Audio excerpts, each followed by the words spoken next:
Gara-gara membawa anak ke kantor, gajinya dipotong. Wanita itu marah dan langsung menerobos masuk ke ruangan presiden direktur. Anakmu, ya urus sendiri. Seluruh perusahaan seketika gempar. Halo semuanya, hari ini saya akan menceritakan sebuah kisah. Sekilas, cerita ini terdengar seperti situasi sehari-hari yang biasa saja. Tapi semakin diikuti, kisahnya semakin meresap ke dalam hati, membuat kita berpikir tentang pilihan, takdir, dan juga sifat manusia di saat-saat tersulit.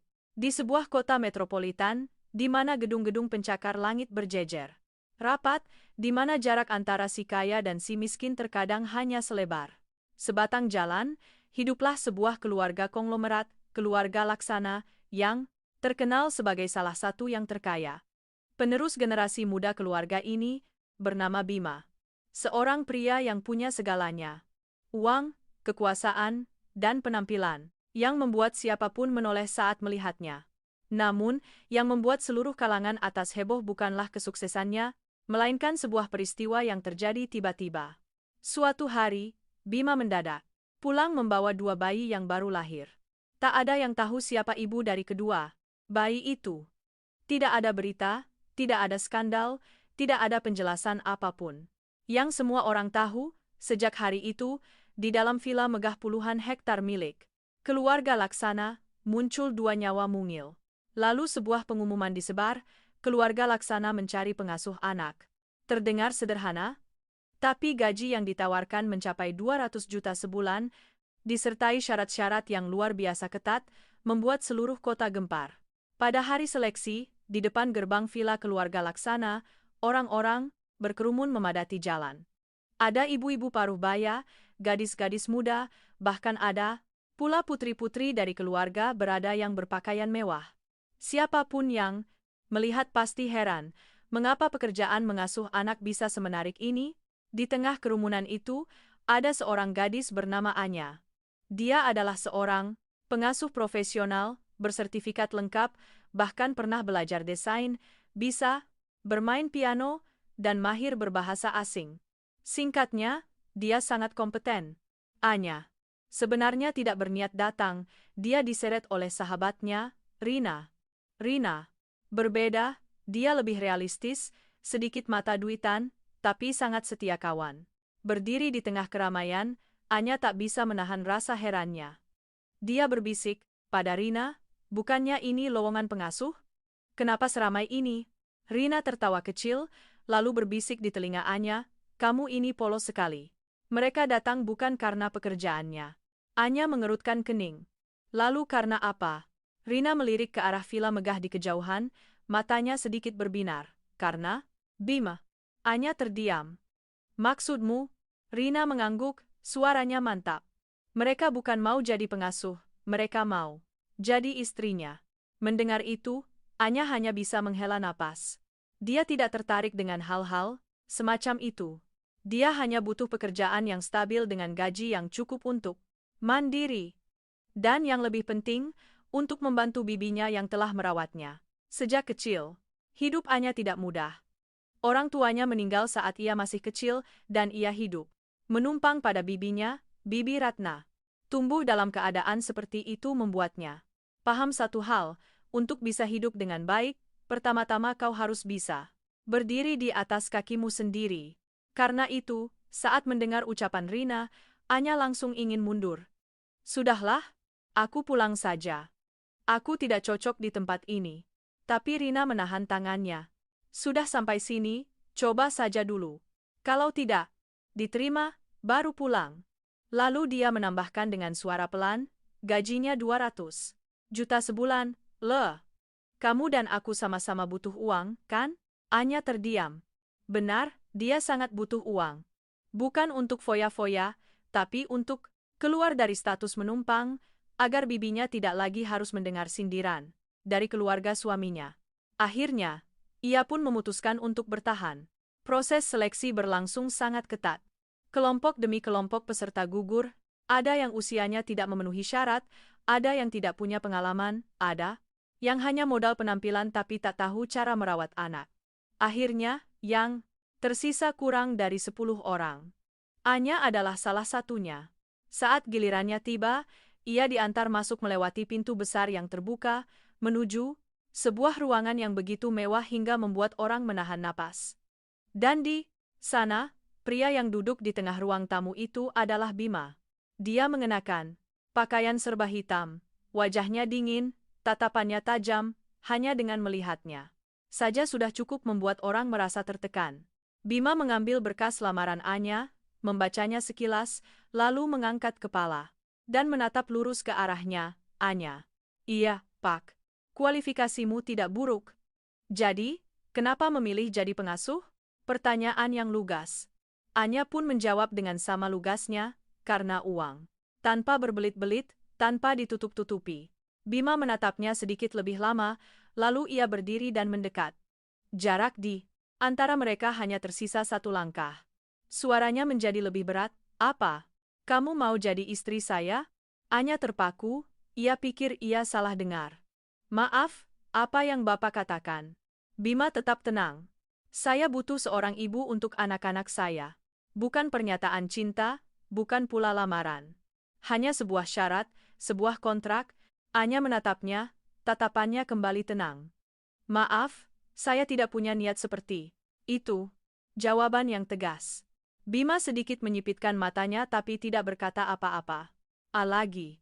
Dia hanya memberi isyarat pada kepala pelayan untuk mengantar Anya mencoba bekerja dengan kedua bayinya. Anya diantar ke lantai atas. 2 bayi mungil terbaring di boks bayi, mata bulat. Mereka menatap dunia di sekelilingnya.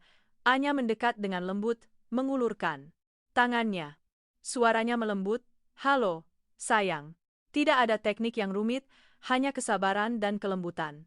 Dan anehnya, kedua bayi itu tidak menangis. Mereka menggenggam tangan Anya, seolah sudah mengenalnya sejak lama. Hanya dalam beberapa menit, Anya berhasil membuat kedua bayi itu mau makan dan tidur. Kepala pelayan yang berdiri di sampingnya, diam-diam mengangguk. Wanita inilah yang paling cocok. Tapi saat itu Anya sama sekali tidak tahu, keputusannya untuk melangkah masuk ke pintu itu hari ini akan menyeretnya ke dalam rangkaian peristiwa yang tak pernah ia bayangkan seumur hidupnya. Setelah hari seleksi itu, Anya mengira semuanya telah berakhir. Dia sudah menegaskan pada Bima bahwa ia hanya ingin menjadi pengasuh, tidak ingin menjadi istri siapapun, apalagi masuk ke dalam gerbang keluarga kaya yang penuh kerumitan. Namun, hidup manusia terkadang tidak berjalan sesuai pilihan kita, melainkan terdorong ke jalan lain oleh kejadian-kejadian tak terduga. Seminggu kemudian, Anya kembali bekerja seperti biasa di kelas les piano. Hidupnya kembali ke ritme semula. Pagi mengajar, sore mengambil pekerjaan. Tambahan merawat anak paruh waktu, dan malamnya kembali ke rumah Bibi Ratna. Meskipun menumpang di rumah suami bibinya, Anya selalu berusaha bersikap sopan dan tidak merepotkan siapapun. Dia pikir, asalkan ia rajin bekerja dan menabung, beberapa tahun lagi, ia akan bisa menyewa kamar sendiri dan membawa Bibi Ratna keluar dari sindiran ibu mertuanya. Sore itu, Rina mengajak Anya membeli beberapa barang, sambil berjalan, mereka mengobrol. Rina masih menyayangkan soal pekerjaan di keluarga Laksana. Kamu tahu tidak? Mereka belum dapat pengasuh juga. Ku dengar beberapa hari ini, sudah ratusan orang yang mencoba, tapi tidak ada yang bisa membuat kedua bayi itu tenang seperti kamu. Anya hanya tersenyum tipis. Kalau tidak cocok, ya sudah, Rin. Rumah orang kaya, bukan tempat yang gampang dimasuki. Rina hendak mengatakan sesuatu, tapi tiba-tiba ia berhenti. Matanya terpaku pada seberang jalan. Anya ikut melihat, dan seluruh tubuhnya seakan membeku. Di depan sebuah pusat perbelanjaan, sebuah mobil hitam terparkir di tepi jalan. Di samping mobil, seorang pria berdiri sangat dekat dengan seorang gadis muda. Awalnya Anya mengira ia salah lihat, tapi beberapa detik kemudian saat pria itu menoleh, jantungnya seperti diremas. Itu adalah Doni, kekasihnya, pria yang telah menemaninya selama 2 tahun, dan gadis di sampingnya adalah Vina. Vina bukan orang asing. Dia pernah satu kampus dengan Anya, satu jurusan desain, dan dialah yang mencuri gambar desain Anya dalam sebuah kompetisi lalu berbalik menuduh Anya menjiplak. Sejak hari itu, jalan sebagai desainer yang pernah diimpikan Anya seolah tertutup. ia terpaksa beralih menjadi pengasuh, guru piano, dan melakukan berbagai pekerjaan lain untuk bertahan hidup. Dan sekarang, Doni berdiri di samping Vina. Bukan pertemuan biasa, bukan sekadar sapaan teman. Cara mereka saling memandang, cara Vina menggandeng lengan Doni, cara Doni menunduk dan membisikkan sesuatu yang membuat Vina tertawa, semuanya sudah terlalu jelas. Rina gemetar karena marah. Anya, itu Doni kan? Dan perempuan itu Vina.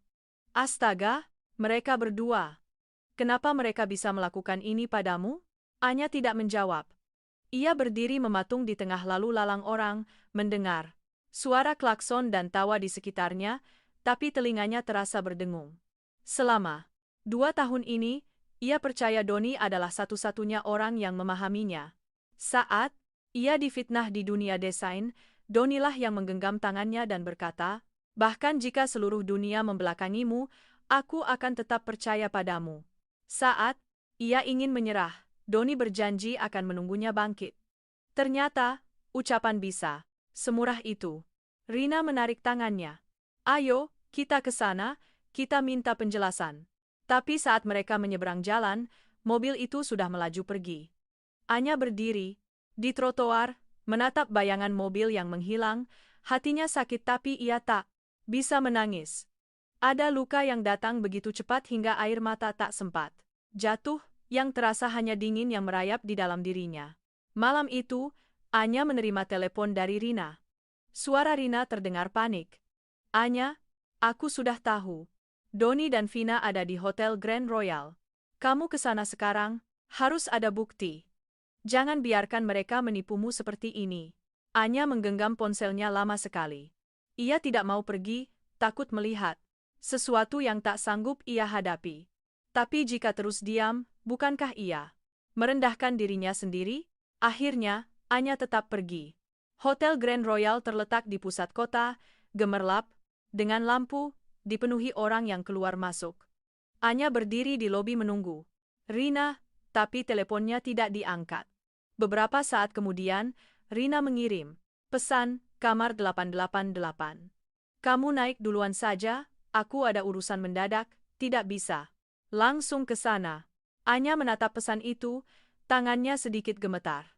Ia masuk ke dalam lift, melihat angka lantai yang terus naik, jantungnya berdebar pelan tapi terasa berat. Tiba di lantai 18, koridornya dilapisi karpet tebal, begitu sunyi hingga suara langkah kakinya sendiri terdengar jelas. Pintu kamar 108-8 sedikit terbuka. Anya berdiri di luar, menarik napas dalam-dalam, lalu mendorong pintu dan masuk. Di dalam kamar tidak ada siapa-siapa, hanya terdengar suara air dari kamar mandi. Ia pikir mungkin Doni dan Vina ada di dalam. Memikirkan itu, tenggorokannya tercekat. Segala janji, segala tahun yang telah mereka lewati, akhirnya hanya ditukar dengan pemandangan memalukan seperti ini. Anya mengeluarkan ponselnya, membuka kamera, lalu melangkah mendekati pintu kamar mandi.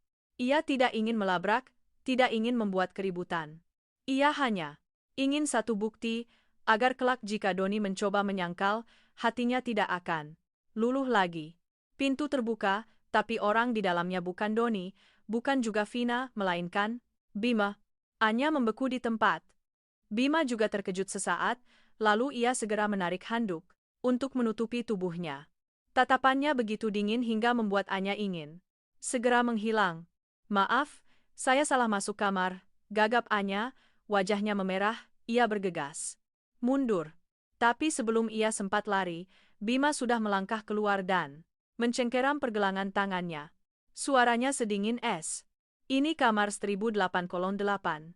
Kamu tidak salah masuk." Anya panik. "Tidak mungkin, teman saya bilang Hotel Grand Royal."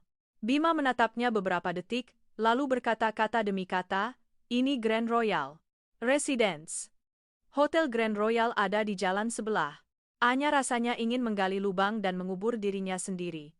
Ia memang sedikit buta arah, dan karena pikirannya sedang kalut, ia benar-benar salah tempat. Bima menyuruhnya menunggu di ruang tamu. Beberapa saat kemudian, ia keluar, setelah berganti pakaian, lalu mengulurkan tangan ke arah Anya. "Ponselmu." Anya langsung mengerti. Ia buru-buru membuka ponselnya, menghapus foto yang salah ia ambil, lalu memberikannya pada Bima untuk diperiksa. Hanya satu foto, sudah saya hapus. Saya benar-benar tidak sengaja. Bima menatapnya, tatapannya masih dalam dan dingin. Kamu menerobos masuk kamarku, melihat yang tidak seharusnya kamu lihat, lalu hanya bilang tidak sengaja dan selesai? Anya kehabisan kata-kata. Lalu, Bapak mau saya bagaimana? Bima duduk di sofa, sikapnya tenang seolah sedang membahas sebuah kontrak. Tawaran tempo hari masih berlaku. Jadilah istriku, rawat kedua anakku. 3 tahun kemudian, kamu boleh pergi. Aku akan memberimu kompensasi berupa uang yang cukup untuk hidupmu selamanya. Anya tidak percaya. Anda memanfaatkan situasi saya? Bima tidak menyangkal. Saya seorang pebisnis. Saya butuh orang yang cocok. Kamu butuh uang, butuh sandaran, butuh jalan keluar dari masalahmu. Kita sama-sama mendapatkan apa yang kita mau. Anya langsung berdiri. Maaf, saya tidak menjual pernikahan saya. Setelah berkata begitu, ia langsung meninggalkan kamar. Tapi saat melangkah keluar dari hotel, angin malam menerpa wajahnya, dan Anya baru sadar hatinya terasa kosong. Doni mengkhianatinya, Vina merebut pekerjaannya dan sekarang kekasihnya. Dan Bima, pria asing itu, dengan lugas memberikan penawaran yang dingin dan kejam. Anya mengira itu adalah hari terburuknya, tapi ia tidak menyangka bencana yang sesungguhnya menunggunya di rumah Bibi Ratna. Malam itu, saat Anya baru membuka pintu rumah, ia mendengar suara Ibu Surti, ibu mertua Bibi Ratna, sedang mengomel di ruang tamu. Suaranya ketus, setiap katanya seperti pisau yang mengiris hati. Sudah 4 tahun menikah tapi tidak bisa punya anak satupun. Keluarga ini, menikahimu untuk apa? Malah ditambah lagi harus menanggung keponakanmu si Anya yang numpang di sini. Anya berdiri di ambang pintu, tangannya terkepal. Bibi Ratna hanya menunduk. Diam. Melihat Anya pulang, Ibu Surti langsung mengubah nada bicaranya, tersenyum, palsu. Oh, Anya sudah pulang. Sini, nak, ibu mau bicara. Anya menatapnya, hatinya sudah merasa tidak enak. Ibu Surti menarik tangannya, berbicara seolah sedang membahas hal yang sangat wajar.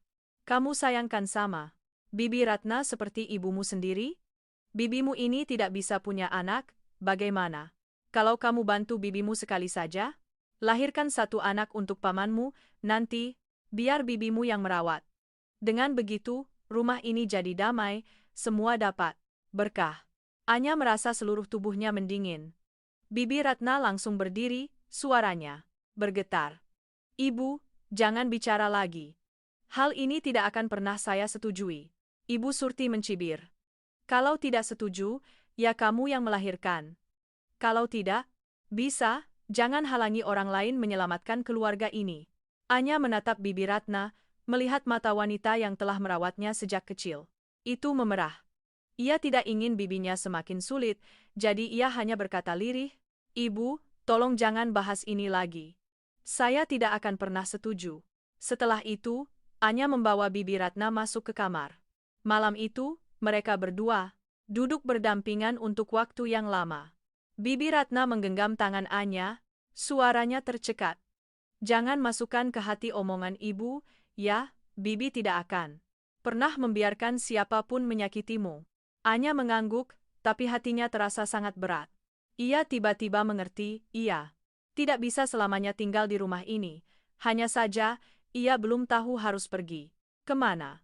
Dan ia sama sekali tidak tahu bahwa keesokan harinya, rumah inilah yang akan mendorongnya pada sebuah pilihan yang pernah ia sumpah tidak akan pernah ia terima.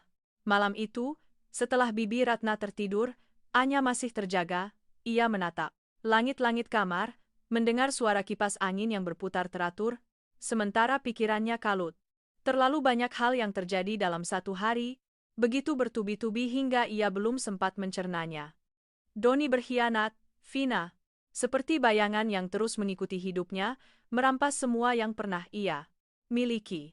Bima adalah cerita yang sama sekali berbeda.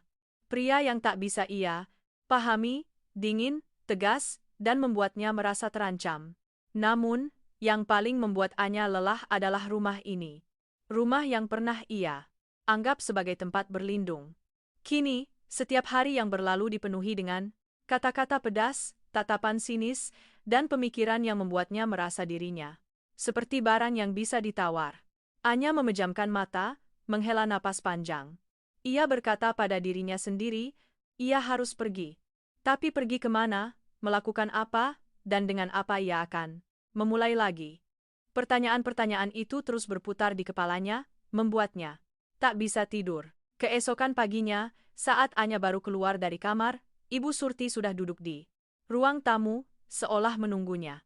Tatapannya tidak lagi berpura-pura ramah seperti kemarin, melainkan menampakkan perhitungan yang jelas. Anya, sini, Ibu mau bicara. Anya diam sejenak, lalu tetap melangkah maju. Ia tahu, menghindar pun tak akan ada gunanya. Ibu Surti meletakkan cangkir tehnya, suaranya pelan tapi setiap katanya setajam pisau. Tadi malam kamu bilang tidak setuju, Ibu tidak akan memaksa. Tapi kamu juga harus pikirkan Bibi Ratnamu. Anya tidak berkata apa-apa. Ibu Surti melanjutkan, bibimu hidup di rumah ini tanpa anak, diejek orang. Suaminya semakin jarang bicara, rumah ini sepi tanpa suara anak-anak, coba kamu pikir, apa bibimu tidak menderita? Anya mengepalkan tangannya. Saya tahu bibi menderita, tapi itu bukan cara untuk menyelesaikannya. Ibu Surti tersenyum sinis. Lalu, kamu punya cara yang lebih baik, apa? Pertanyaan itu membuat Anya bungkam. Benar, ia tidak punya, ia hanya bisa menolak, tapi tak tahu bagaimana cara mengubah keadaan bibinya. Melihat ekspresi Anya, Ibu Surti melanjutkan, nadanya seperti membujuk. Ibu, tidak memintamu melakukan hal buruk, ini hanya untuk membantu keluarga. Setelah melahirkan, anak itu tetap jadi anak bibimu, kamu tetap kamu. Tidak ada yang rugi. Anya merasakan punggungnya merinding. Ia tak habis pikir bagaimana seseorang bisa mengucapkan hal seperti itu dengan begitu tenang. Tolong jangan bicara lagi, Bu. Sudah saya katakan, saya tidak setuju.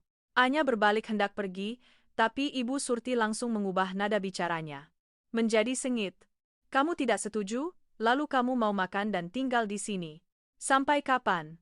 Apa kamu tidak pernah memikirkan biaya listrik, air, dan makanmu? Anya berhenti. Kata-kata itu bukan tidak pernah ia pikirkan.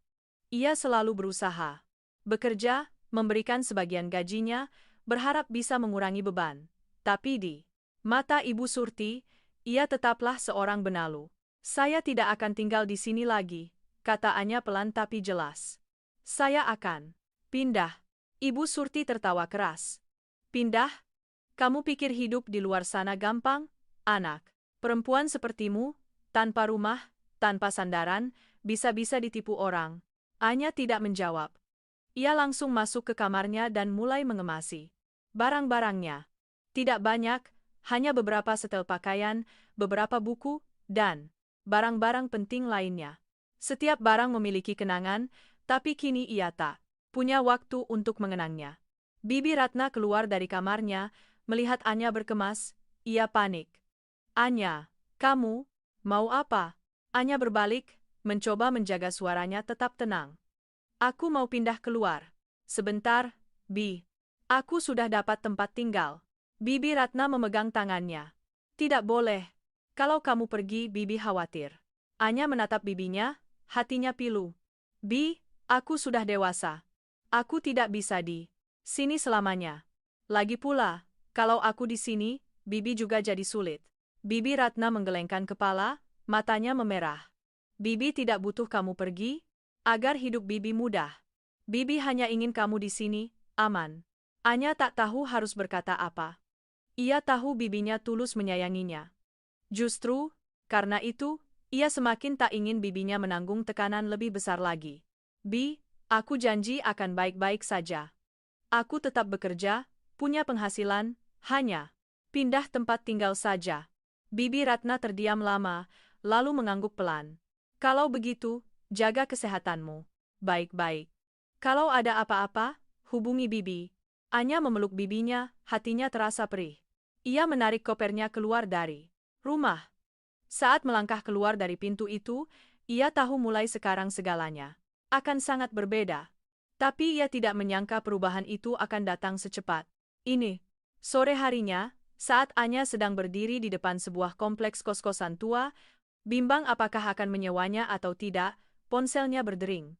Nomor tak dikenal. Anya ragu sejenak, lalu mengangkatnya. Halo. Di seberang sana, suara berat yang familiar terdengar. Saya, Bima. Anya terkejut, ia tak menyangka Bima akan meneleponnya. Ada apa, Pak? Bima tidak berbelit-belit. Saya beri kamu satu kesempatan lagi. Anya mengerutkan kening. Maksud Anda? Syaratnya masih sama. Menikah selama 3 tahun, kamu merawat kedua anakku. Saya jamin kehidupanmu dan orang-orang terdekatmu. Anya terdiam. Ia melihat sekelilingnya, kamar-kamar kos yang sempit dan lembab. Harga sewanya memang murah, tapi kondisinya sangat buruk. Ia teringat Bibi, Ratna, teringat kata-kata Ibu Surti, teringat Doni, Vina, dan semua yang telah hilang darinya. Bima di seberang sana tidak mendesak, ia hanya menambahkan satu kalimat, kamu punya waktu 1 jam untuk berpikir. Lalu ia menutup telepon. Anya berdiri mematung di gang sempit itu. Suara bising kendaraan di luar terasa menjauh. 1 jam. Hanya 1 jam untuk memutuskan 3 tahun hidupnya. Ia pernah berpikir tak akan pernah menerima tawaran itu, tapi sekarang ia tidak yakin lagi. Anya duduk di anak tangga, memegangi kepalanya. Ia bukan orang yang gila harta, ia hanya ingin hidup normal. Tapi kenyataan tidak memberinya pilihan untuk hidup normal. Jika menolak, ia harus berjuang sendiri, tinggal di kamar sempit, menghadapi berbagai kesulitan, dan yang terpenting, ia tak bisa menolong Bibi Ratna. Jika setuju, ia akan masuk ke dalam pernikahan tanpa cinta, tinggal di bawah atap pria asing, menjadi ibu dari 2 anak yang bukan darah dagingnya. Ia memejamkan mata. Bayangan kedua bayi itu muncul di benaknya. Mereka menggenggam tangannya, menatapnya dengan mata jernih, tanpa perhitungan, tanpa kepalsuan. Hanya anak-anak yang butuh kasih sayang. Anya membuka matanya. Ia mengambil ponsel, menatap nomor yang baru saja. Menelepon. Tangannya sedikit gemetar, tapi akhirnya ia menekan tombol panggil. Telepon diangkat dengan cepat. Ya, Anya menarik napas dalam-dalam. Pak Bima? Ia berhenti sejenak lalu. Melanjutkan, suaranya pelan tapi jelas. Saya setuju. Di seberang sana hening selama beberapa detik, lalu Bima berkata, di mana posisimu? Saya akan kirim orang untuk menjemputmu. Anya melihat sekeliling dan menyebutkan alamatnya. Kurang dari 20 menit. Kemudian, sebuah mobil hitam berhenti di depannya. Seorang pria berjas turun, dengan hormat membuka pintu. Nona Anya, silakan masuk. Anya menarik kopernya dan masuk ke mobil. Pintu ditutup. Mobil itu melaju, meninggalkan gang sempit itu. Anya menoleh ke belakang, menatap tempat ia baru saja berdiri, tempat yang ia kira akan menjadi awal kehidupan barunya dengan kekuatannya sendiri. Tapi pada akhirnya, ia memilih jalan yang sama sekali berbeda. Tak ada yang tahu apakah pilihan itu benar atau salah. Yang pasti, sejak saat itu, hidup Anya resmi berbelok ke arah yang tak pernah ia bayangkan. Dan di hadapannya, bukan hanya pernikahan kontrak, tapi juga rahasia-rahasia, hubungan-hubungan rumit, dan tantangan-tantangan yang harus ia hadapi satu per satu. Mobil berhenti di depan gerbang villa keluarga Laksana saat senja mulai turun. Sinar matahari sore menerpa deretan pohon di kedua sisi jalan masuk, menciptakan berkas-berkas cahaya panjang yang hening, begitu hening hingga Anya bisa mendengar detak jantungnya sendiri. Ia duduk di dalam mobil selama beberapa detik, tangannya masih menggenggam erat tali tasnya. Sejak ia mengatakan saya setuju, ia tahu ia tak punya jalan untuk kembali. Tapi saat benar-benar tiba di tempat ini, perasaannya tetap saja berbeda. Sopir membuka pintu, suaranya hormat. Nona Anya, silakan turun. Anya melangkah keluar, menatap villa megah di hadapannya. Ia pernah ke sini, sekali, tapi saat itu sebagai pencari kerja.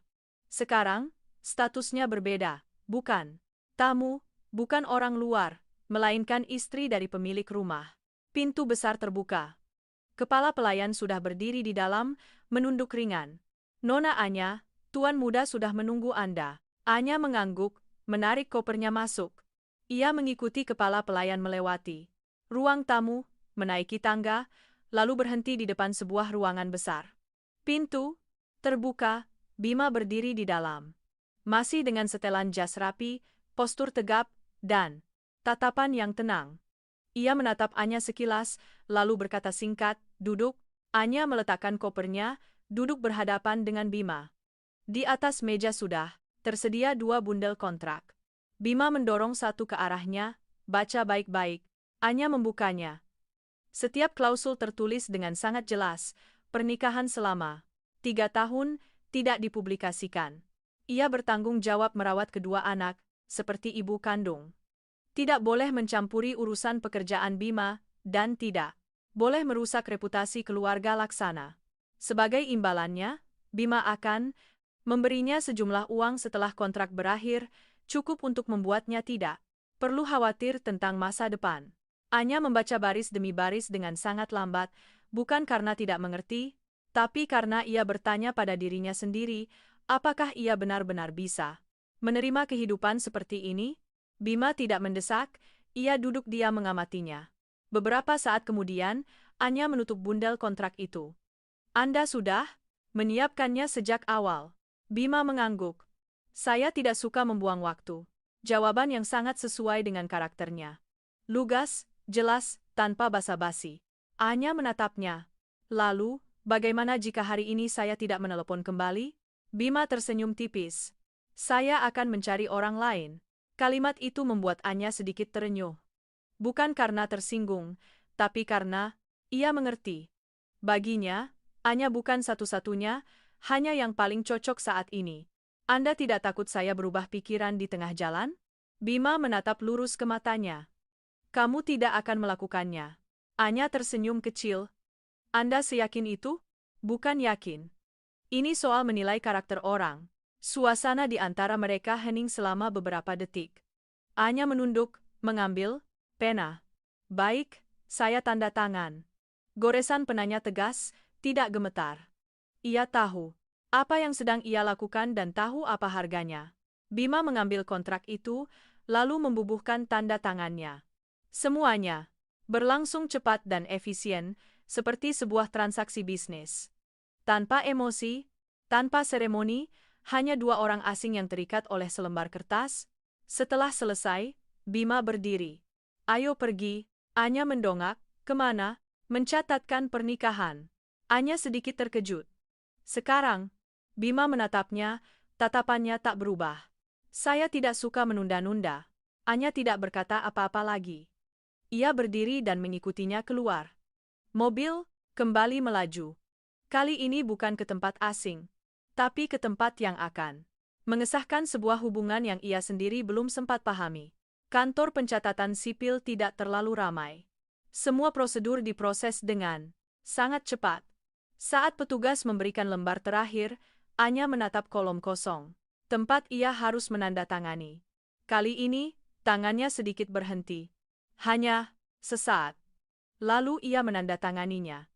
Nama Anya dan Bima bersanding di atas selembar kertas, sederhana tapi mengubah seluruh hidupnya. Saat melangkah keluar dari sana, Anya memegang sebuah buku nikah kecil. Ia menatapnya lama, lalu menghela napas. Tidak senang, tidak sedih, hanya sebuah perasaan yang sulit dijelaskan. Bima berdiri di sampingnya dan berkata, "Mulai sekarang, kamu tinggal di sini." Ia tidak mengatakan istriku, tidak mengatakan kita, hanya kamu tinggal di sini. Sebuah kalimat yang cukup untuk membuat Anya paham posisinya dalam hidup Bima. Mobil membawa mereka kembali ke villa. Kali ini, saat melangkah melewati pintu, Anya bukan lagi orang luar, tapi juga bukan sepenuhnya orang dalam. Kepala pelayan menatapnya dengan pandangan yang sedikit berbeda, namun tetap hormat. Kamar Nona sudah disiapkan. Anya mengikutinya ke lantai atas. Kamarnya terletak di sebelah kamar kedua bayi. Tidak terlalu mewah, tapi luas dan lengkap. Anya meletakkan kopernya, melihat sekeliling. Semuanya baru, tapi terasa asing. Kepala pelayan menambahkan, "Jika Nona butuh sesuatu, katakan saja pada saya. Anya mengangguk, berterima kasih. Ketika tinggal sendiri, Anya duduk di tepi tempat tidur, kedua tangannya diletakkan di atas lutut. Ia tidak menangis, tidak juga berpikir macam-macam, hanya merasa baru saja melangkah ke dalam kehidupan di mana segalanya terasa asing. Beberapa saat kemudian, terdengar ketukan di pintu. Anya membukanya. Bima berdiri di sana. Ayo lihat anak-anak. Anya mengangguk, mengikutinya ke kamar sebelah. Dua bayi mungil itu sedang terjaga di boks mereka. Saat melihat Anya, mereka membuka mata lebar-lebar lalu tersenyum kecil. Senyum polos tanpa kewaspadaan. Anya mendekat, menyentuh lembut tangan mungil salah satu bayi. Bayi itu langsung menggenggamnya. Momen itu membuat hatinya melunak. Meskipun pernikahan ini berawal dari sebuah kesepakatan, kedua anak ini nyata, perasaan mereka nyata. Anya menggendong salah satunya, menimangnya dengan lembut. Bima berdiri di sampingnya, mengamati.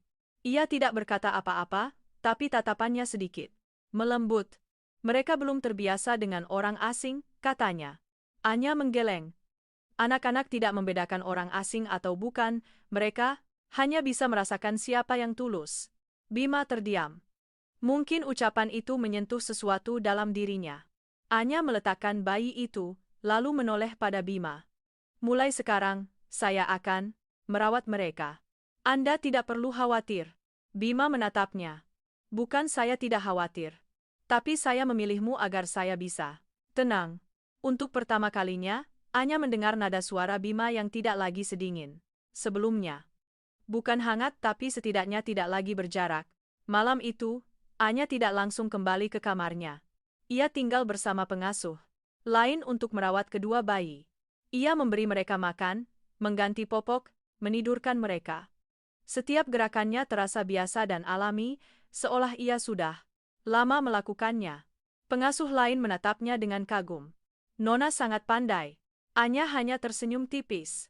Baginya, ini bukan pekerjaan, melainkan tanggung jawab. Saat kedua bayi tertidur lelap, barulah Anya berdiri. Ia melangkah keluar dari kamar, berjalan menuju kamarnya.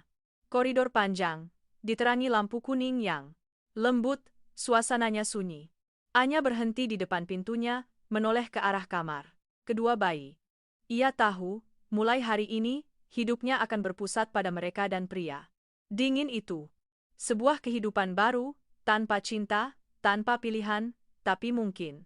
Sebuah kesempatan. Hanya saja, Anya belum tahu kesempatan itu akan membawanya ke mana. Malam pertama di villa keluarga Laksana, Anya hampir tidak bisa tidur, bukan karena kasur yang asing atau tempat yang baru, tapi karena segalanya terjadi terlalu cepat, begitu cepat hingga ia belum sempat beradaptasi. Hanya dalam 2 hari, dari seorang yang menumpang di rumah bibi, ia menjadi istri sah seorang pria asing, sekaligus nyonya dari sebuah keluarga besar. Anya berbaring. Matanya menatap langit-langit. Di benaknya, muncul berbagai gambaran.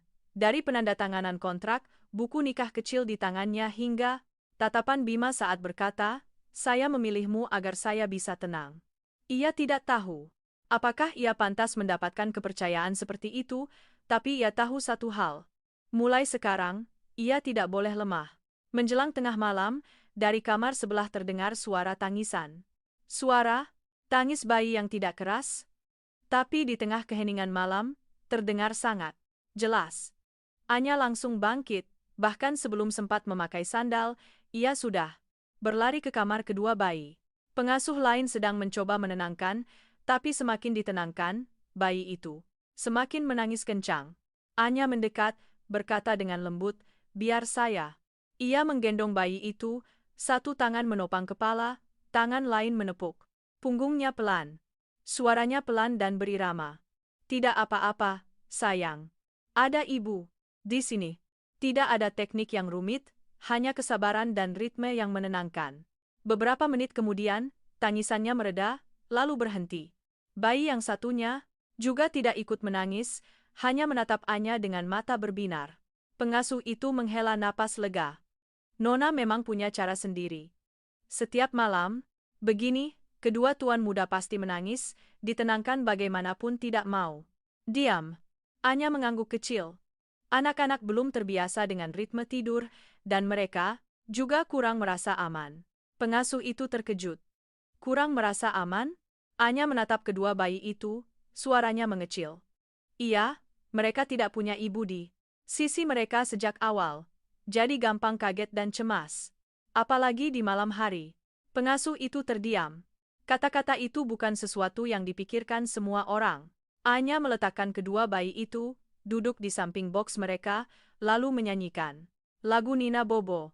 Suaranya tidak terlalu merdu, tapi hangat, cukup untuk membuat pendengarnya merasa damai. Tak lama kemudian, kedua bayi itu tertidur. Anya tidak kembali ke kamarnya. Ia menarik kursi kecil dan duduk di samping boks. Tangannya tetap diletakkan ringan di atas selimut, seolah hanya dengan sentuhan itu ia bisa merasa tenang. Pintu kamar terbuka pelan. Bima sudah berdiri di sana entah sejak kapan. Ia tidak langsung masuk, hanya berdiri dan memandang. Cahaya lampu kuning lembut menerpa bayangan Anya dan kedua bayi memanjang di lantai. Pemandangan itu membuatnya berhenti lebih lama dari biasanya. Ia sudah terbiasa dengan kesunyian rumah ini, terbiasa dengan suara tangis kedua anaknya yang terdengar setiap malam, lalu mereda karena lelah. Tapi malam ini berbeda. Tidak ada keributan, tidak ada kepanikan, hanya ada kedamaian yang ia sendiri lupa kapan terakhir kali merasakannya. Bima melangkah masuk. Kamu tidak kembali ke kamar? Anya menoleh, sedikit terkejut. Saya takut mereka bangun lagi. Bima menatap kedua bayi itu, lalu menatap Anya. Kamu tidak perlu berlebihan. Seperti itu. Anya menggeleng. Ini bukan berlebihan, ini tanggung jawab. Jawaban yang sangat sederhana, tapi membuat Bima tidak bisa berkata apa-apa lagi. Ia berdiri sejenak, lalu berbalik pergi. Malam itu, Anya tidur di kamar kedua bayi. Tidurnya tidak nyenyak, sering terbangun setiap kali mendengar suara kecil. Keesokan paginya, saat matahari baru menyelinap melalui tirai, Anya sudah bangun. Ia memulai harinya dengan memberi makan kedua bayi, mengganti pakaian mereka, memeriksa suhu tubuh, lalu mencatat kondisi mereka. Semua itu ia lakukan dengan sangat cekatan. Pengasuh lain yang melihatnya terkadang hanya bisa bertanya-tanya, belajar dari mana bisa sepandai itu. Anya tersenyum kecil. Belajar dari kehidupan saja. Sebenarnya, tak ada yang tahu bahwa sejak kecil Anya sudah harus merawat dirinya sendiri. Lalu membantu Bibi Ratna merawat anak-anak tetangga untuk mendapatkan uang tambahan. Pengalaman itu tidak ada di buku, tapi sangat nyata. Menjelang siang, Bima turun ke ruang makan. Ia duduk di meja, melihat Anya lewat, sambil menggendong salah satu bayi. Kamu belum makan? Anya menggeleng. Nanti setelah mereka selesai makan, Bima tidak berkata apa-apa. Ia mulai makan, tapi sesekali matanya tertuju pada Anya. Anya tidak terburu-buru, tidak panik, semuanya ia lakukan dengan ritme yang teratur. Selesai makan, Bima meletakkan sendoknya. Sore ini kamu mau kemana? Anya sedikit heran. Kerja. Bima mengerutkan kening. Kamu masih bekerja? Iya, saya sudah bilang dari awal, saya tidak akan meninggalkan pekerjaan saya. Bima diam beberapa detik. Ia tidak menentang, hanya berkata, kalau begitu, malam harus sudah di rumah. Anya mengangguk. Baik, percakapan itu berakhir secepat dimulainya. Tapi bagi Anya, itu adalah pertanda baik. Setidaknya, Bima menghormati kesepakatan mereka. Sore harinya, Anya pergi ke kelas piano seperti biasa, semua di sana membuatnya merasa tetap menjadi dirinya sendiri. Bukan istri Bima, bukan anggota keluarga. Laksana, hanya Anya. Saat sedang mengajar, Rina berlari masuk, terengah-engah. Anya, ku dengar kamu sudah mulai kerja di rumah keluarga Laksana. Anya mengangguk, iya. Mata Rina berbinar.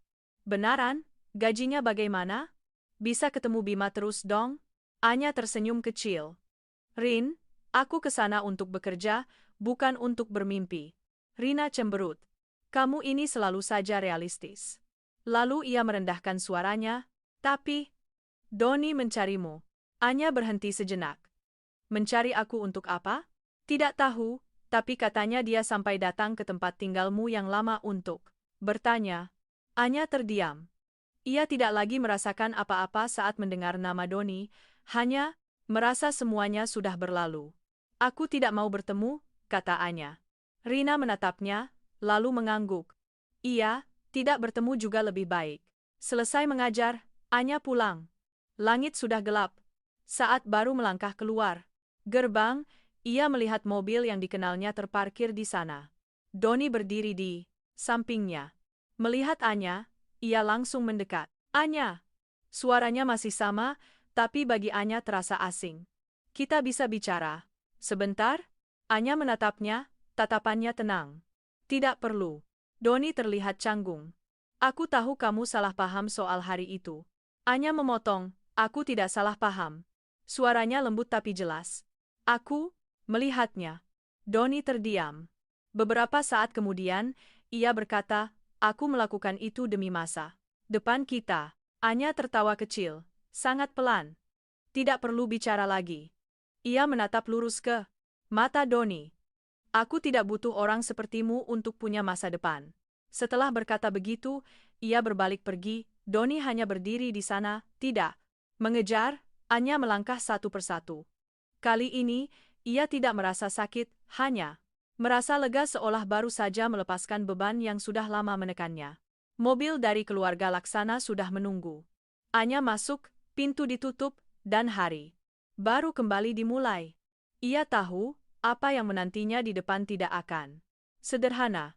Sejak hari itu, kehidupan Anya memiliki ritme baru yang teratur dan jelas, namun tidak seringan yang ia bayangkan. Siang hari, ia tetaplah Anya, guru piano, seorang pekerja yang mencari uang dengan keringatnya sendiri. Tapi saat senja tiba dan ia melangkah melewati gerbang megah keluarga Laksana, ia menjadi orang lain, seorang ibu secara status, seorang istri di atas kertas. Peran-peran itu tidak ada yang memaksanya, tapi ia juga tidak bisa melakukannya asal-asalan. Karena hanya dengan menatap kedua bayi itu, ia tahu ia tidak berhak untuk bersikap setengah-setengah. Mereka mulai terbiasa dengan Anya sangat cepat. Hanya dalam beberapa hari, setiap kali Anya masuk ke kamar, kedua bayi itu sudah tahu untuk menoleh, mata mereka berbinar, tangan mereka bergerak-gerak seolah ingin digendong.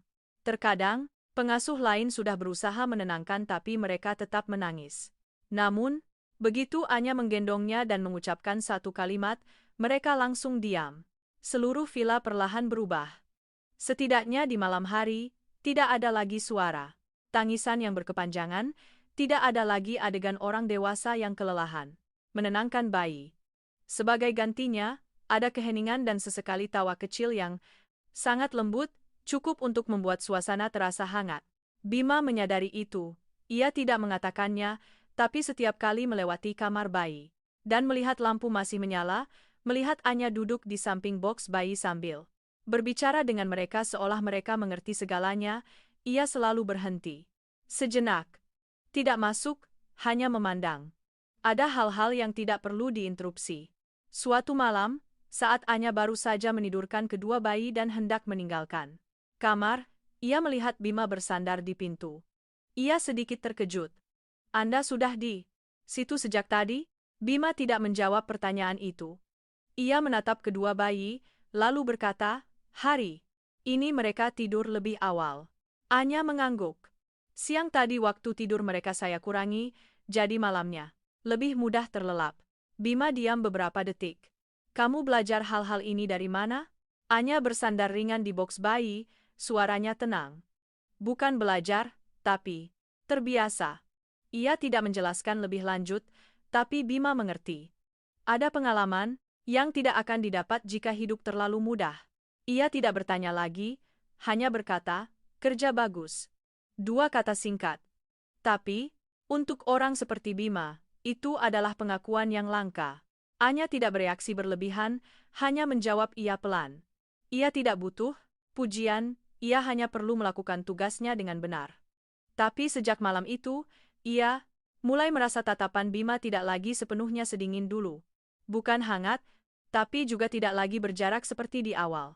Keesokan harinya, terjadi sesuatu yang membuat ritme kehidupan tenang yang baru terbentuk mulai retak. Pagi hari, saat Anya sedang menyiapkan makanan untuk kedua bayi, kepala pelayan masuk, suaranya sedikit berat. "Nona Anya, hari ini akan ada yang datang." Anya mendongak. "Siapa?" Kepala pelayan tidak langsung menjawab, hanya berkata, "Keluarga." Dua kata itu cukup untuk membuat Anya paham. Keluarga Laksana bukan hanya Bima seorang, dan pernikahan seperti ini cepat atau lambat harus berhadapan dengan anggota keluarga lainnya. Menjelang siang, sebuah mobil mewah berhenti di depan gerbang. Seorang wanita turun, usianya sekitar 50-an. Berpakaian elegan, wajahnya tegas, tatapannya tidak ramah. Ia masuk ke rumah tanpa perlu diantar. Kepala pelayan menunduk, "Nyonya besar sudah pulang." Anya yang mendengarnya dari dalam kamar, merasa hatinya sedikit mencelos. Wanita itu jelas bukan orang biasa. Kurang dari beberapa menit, pintu kamar bayi terbuka. Wanita itu berdiri di sana, matanya menyapu kedua bayi, lalu berhenti pada Anya. "Kamu orang baru?" Suaranya tidak tinggi, tapi berwibawa. Anya menegakkan tubuh. "Iya, Nek, saya Anya." Wanita itu menatapnya dari atas sampai bawah, tidak terburu-buru, tanpa ekspresi. Hanya sebuah tatapan yang membuat orang merasa sedang dinilai. "Kamu yang merawat mereka?" "Iya, Nek."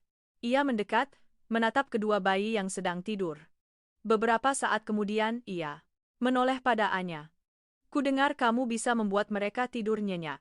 "Saya hanya melakukan cara yang cocok untuk mereka, Nek."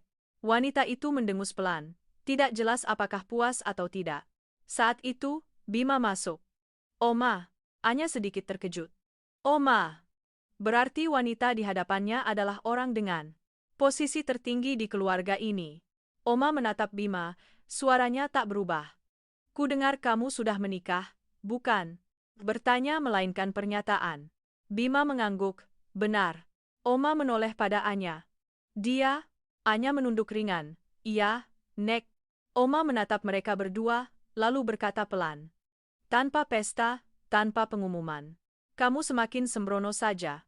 Bima tidak menjelaskan. "Ini keputusan saya." Oma terdiam sejenak, lalu berkata, "Keputusan harus disertai tanggung jawab." Suasana di ruangan menjadi lebih berat. Anya berdiri di sana, tak tahu harus berkata apa atau tetap diam. Akhirnya, Oma berbalik. "Nanti sore, datang ke ruanganku." Setelah itu, ia meninggalkan kamar. Pintu tertutup. Anya menghela napas pelan. Bukan takut, tapi tertekan. Tekanan yang sangat jelas tanpa perlu diucapkan. Bima menatapnya. "Tidak perlu dipikirkan." Anya menggeleng. "Bukan soal dipikirkan atau tidak, tapi cepat atau lambat ini pasti akan dihadapi." Bima tidak membantah. Ia tahu Anya benar. Sore itu, Bima pergi ke ruangan omanya. Anya tidak tahu apa yang mereka bicarakan. Ia hanya melihat saat Bima turun, ekspresinya tidak berubah, tapi tatapannya lebih dalam. Malam harinya, saat Anya sedang memberi makan kedua bayi, kepala pelayan datang. Lagi, Oma memanggil Nona. Anya berhenti. Ia meletakkan botol susu, berpesan pada pengasuh lain, lalu berdiri. Melangkah di koridor panjang, kali ini rasanya berbeda dari saat pertama kali datang. Bukan lagi orang luar, tapi juga belum pernah menjadi orang dalam. Anya berdiri di depan pintu, mengetuk pelan. Dari dalam terdengar suara Oma. Anya membuka pintu. Ruangan itu luas, diterangi lampu kuning yang hangat, tapi suasananya sama sekali tidak nyaman. Oma duduk di sofa, memegang cangkir teh, menatap Anya. "Duduk." Anya duduk, punggungnya tegak. Oma tidak langsung bicara, hanya menyesap tehnya, lalu meletakkannya. "Kamu tahu di mana kamu berada sekarang?" Anya menjawab, "Iya, Nek, saya tahu." "Lalu, kamu tahu siapa dirimu?" Pertanyaan ini tidak sederhana. Anya diam sejenak, lalu berkata, "Saya istri Mas Bima." Oma menatapnya lama, lalu tersenyum tipis. "Kamu bisa mengatakan itu, tidak buruk." Tapi setelah itu, suaranya berubah. "Tapi jangan lupa, posisi itu tidak semua orang bisa mempertahankannya." Anya tidak membantah, Ia mengerti, ini baru permulaan, dan jalan di depannya tidak akan mudah. Pintu tertutup di belakang Anya, tapi perasaan diawasi masih terasa. Oma tidak banyak bicara, tapi setiap katanya seolah meletakkan beban tak kasat mata di pundaknya, membuatnya tidak berani lengah sedikit pun. Anya kembali ke kamar. Kedua bayi, tapi hatinya tidak lagi setenang sebelumnya. Ia duduk di samping boks bayi, menyentuh lembut pipi salah satu bayi, merasakan kehangatan itu, lalu berkata pada dirinya sendiri untuk tetap kuat. Ia datang ke sini bukan untuk merebut posisi. Ia juga tidak datang untuk mengubah siapapun. Ia hanya datang untuk melakukan tugasnya. Tapi jelas, di keluarga seperti keluarga Laksana, melakukan tugas saja tidak cukup. Malam itu, kedua bayi tidur nyenyak. Anya masih duduk di samping mereka cukup lama sebelum kembali ke kamarnya. Saat melewati koridor, ia melihat lampu di ruang kerja Bima masih menyala. Ia berhenti sejenak, lalu melanjutkan langkah. Bukan urusanku, ia mengingatkan dirinya sendiri. Tapi keesokan paginya saat turun ke ruang makan, Anya melihat Bima sudah duduk di sana. Di hadapannya ada secangkir kopi yang sudah setengah dingin, matanya terlihat sedikit lelah, tapi tetap tenang seperti biasa. Anya duduk tanpa berkata apa-apa. Beberapa saat kemudian, Bima angkat bicara. Oma bilang apa padamu? Anya berhenti sejenak, tak menyangka Bima akan bertanya. Tidak ada yang khusus, Oma hanya mengingatkan saya untuk tahu posisi. Bima menatapnya, tatapannya sedikit lebih dalam. Menurutmu bagaimana? Anya meletakkan tangannya di meja, suaranya tenang. Benar, saya tahu di mana posisi saya. Bima tidak berkata apa-apa lagi. Ia mengerti jawaban itu, tidak menentang, tidak juga lemah. Hanya penerimaan yang jelas. Selesai makan, Bima berdiri.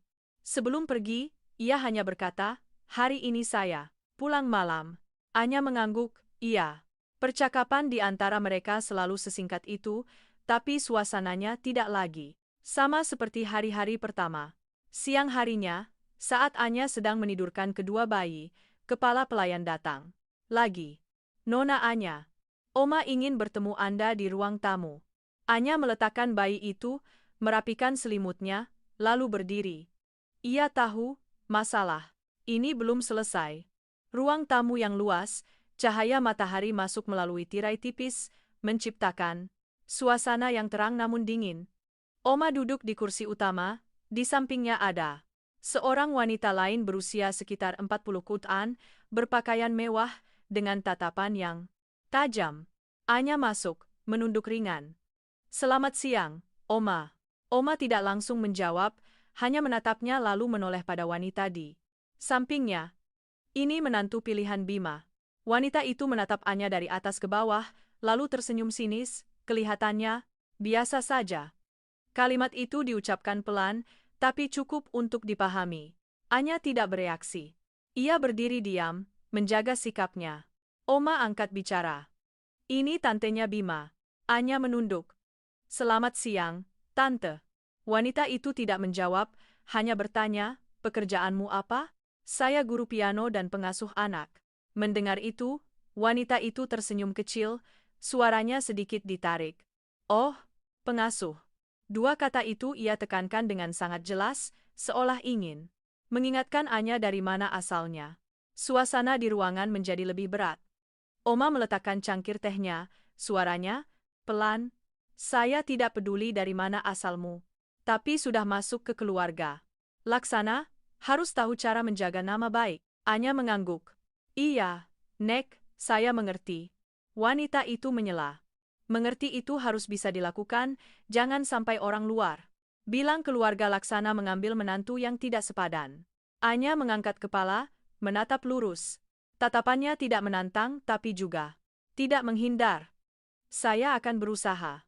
Jawaban yang tidak terlalu lunak, juga tidak terlalu keras, cukup untuk tidak membiarkan dirinya ditekan. Oma menatapnya sejenak, lalu berkata, sudah, kembali ke pekerjaanmu.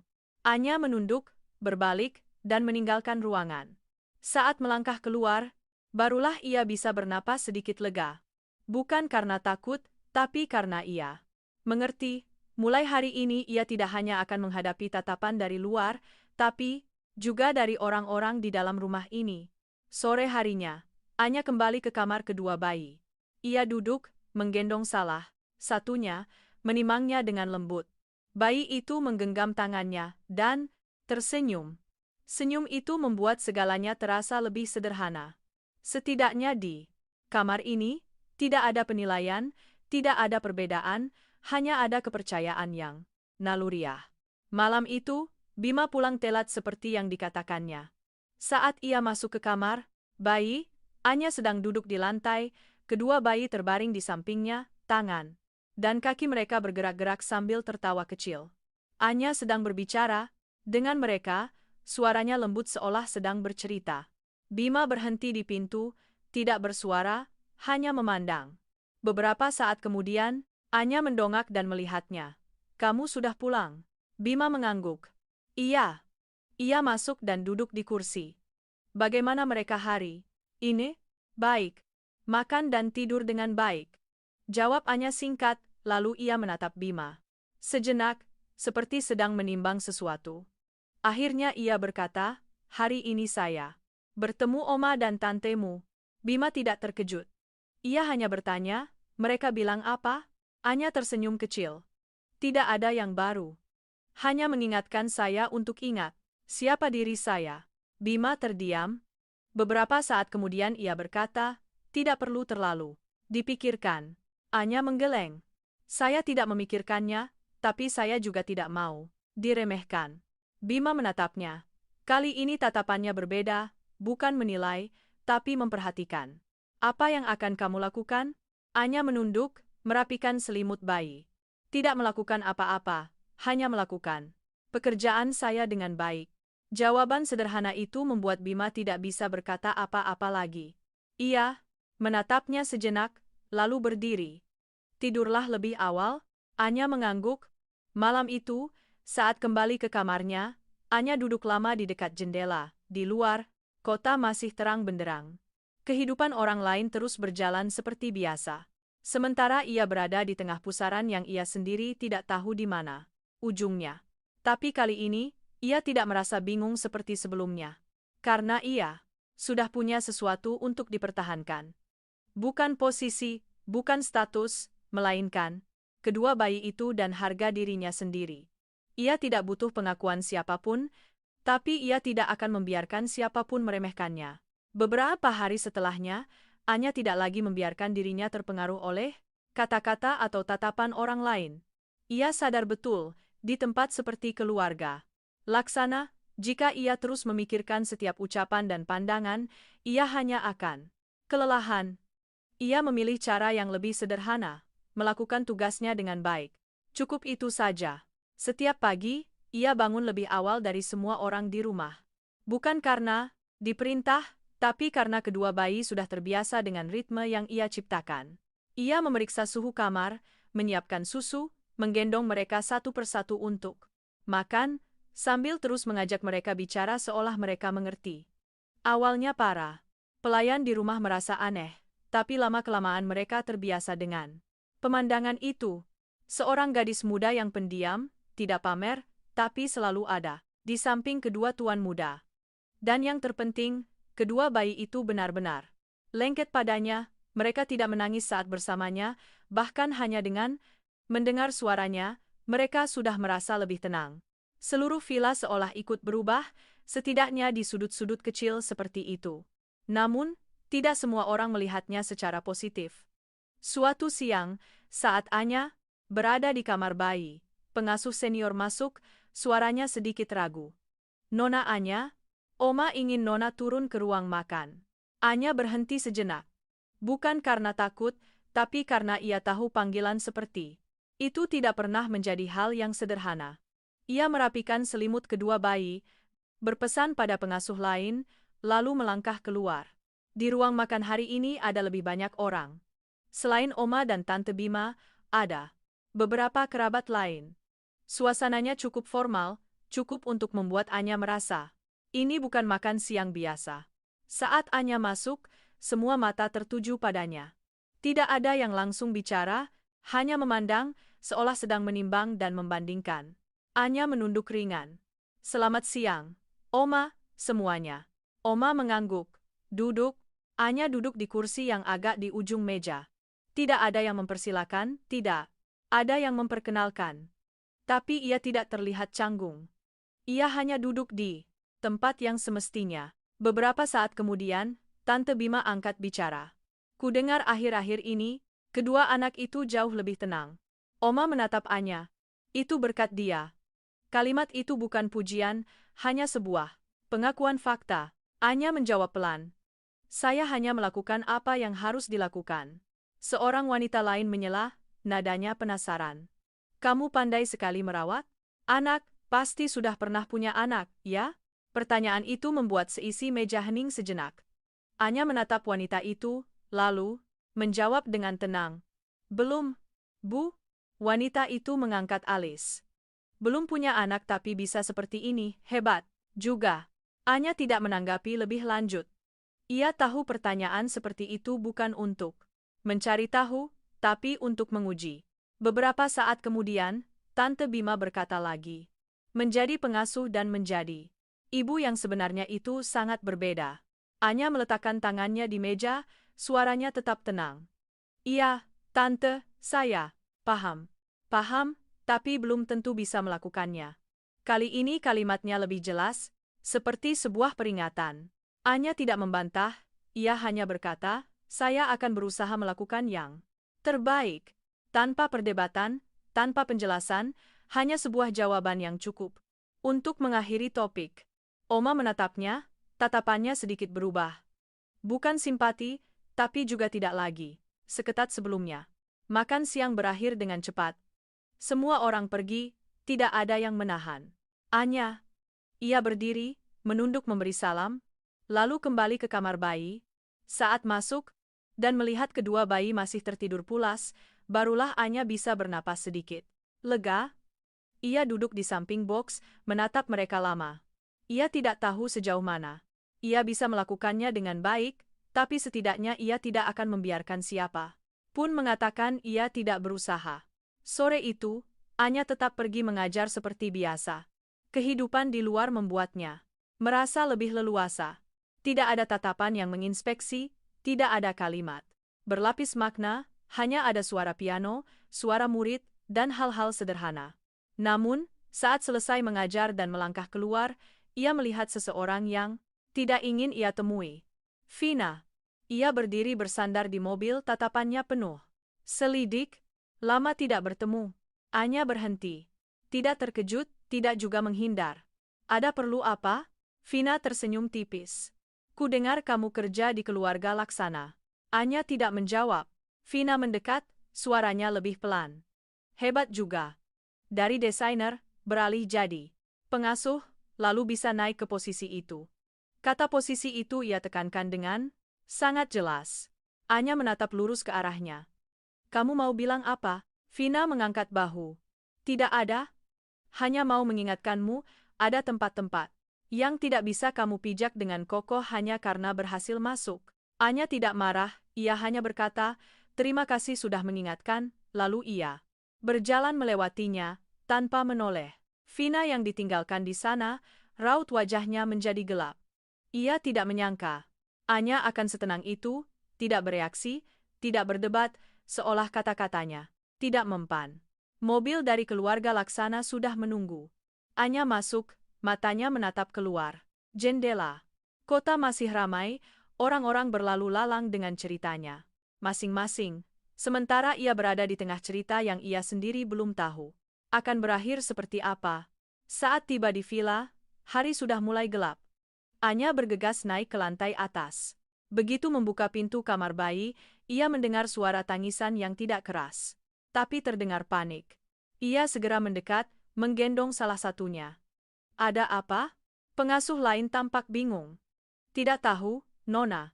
Tadi sedang tidur, tiba-tiba kaget dan menangis. Anya tidak bertanya lagi. Ia memeluk bayi itu, menepuknya pelan, suaranya lirih. Tidak apa-apa, ibu di sini. Beberapa saat kemudian, bayi itu berhenti menangis, dan yang satunya juga tidak ikut menangis. Kamar kembali tenang. Anya duduk, menghela napas pelan.